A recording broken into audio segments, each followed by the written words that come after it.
Hello everyone, আসসালামু আলাইকুম। সবাই কেমন আছেন? আশা করি সবাই ভালো আছেন। আমি আলহামদুলিল্লাহ ভালো আছি। আজকে আমি দুপুরে কি খেলাম তা নিয়ে একটি ছোট্ট ভিডিও শেয়ার করছি। প্রথমে আমি সাদা ভাত নিয়েছি, আর সাথে হচ্ছে করলা ভাজি, আর হচ্ছে লাউয়ের খোসা ভাজি নিয়েছি। করলা ভাজিটি হচ্ছে একদম সাধারণভাবেই করা হয়েছে, আলু দিয়ে ভাজি করা হয়েছে এটি।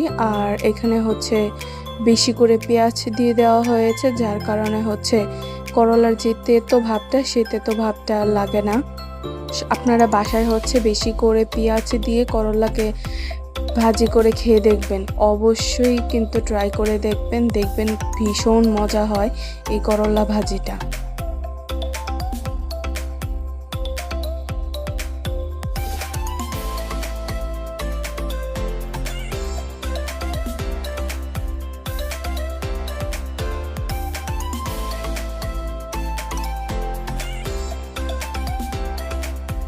তারপরে আমি নিয়ে নিচ্ছি এখানে লাউয়ের খোসা ভাজি। এটিকে হচ্ছে চ্যাপা শুটকি দিয়ে করা হয়েছিল, এটিও খুবই মজাদার ছিল। আপনারা অবশ্যই লাউয়ের খোসা ভাজি করলে লাউয়ের খোসাটাকে একটু মোটা করে ছিলবেন, তাহলে সেক্ষেত্রে হচ্ছে ভাজিটা খেতে খুবই মজাদার হয়।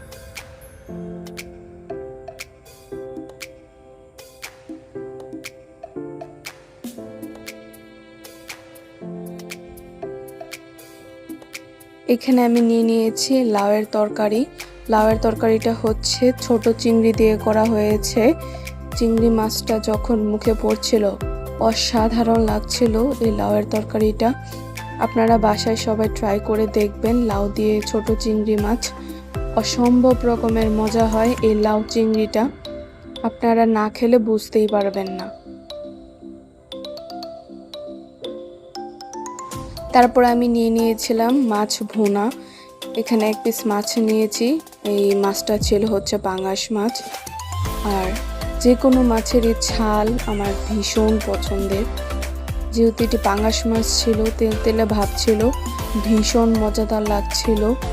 অনেকে হয়তো পাঙ্গাস পছন্দ করেন না, কিন্তু পাঙ্গাস মাছ খেয়ে দেখবেন ভীষণ মজাদার মাছ একটি পাঙ্গাস মাছ। আর পেঁয়াজ দিয়ে ভুনা করলে অসম্ভব রকমের মজাদার হয় এই পাঙ্গাস মাছের রেসিপি।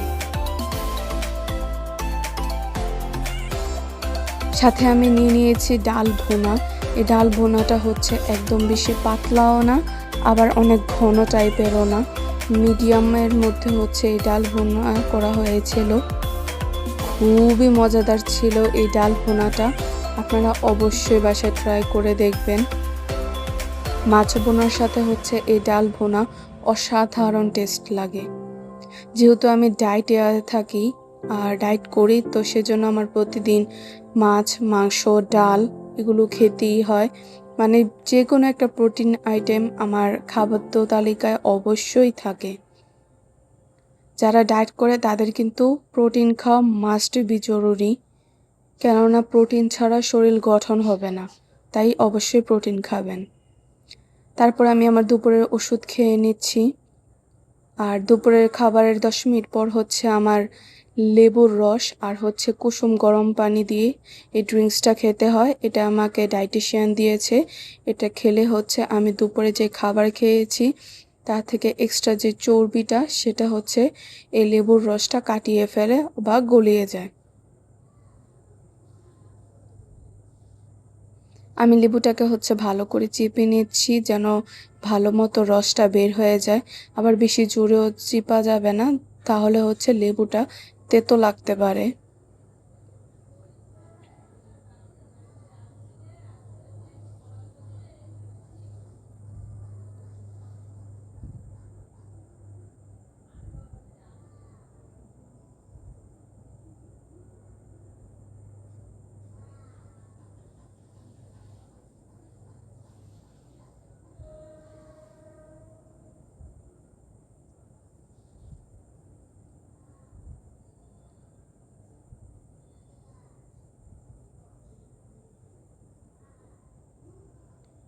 এখন হচ্ছে আমি গরম পানি মিক্স করে ভালো করে মিশিয়ে নিয়েছি, আর এর মাধ্যমে আমার দুপুরের খাবার শেষ করেছি। সবাই আমার ভিডিওতে অবশ্যই অবশ্যই লাইক, কমেন্ট, শেয়ার আর সাবস্ক্রাইব করতে ভুলবেন না কিন্তু।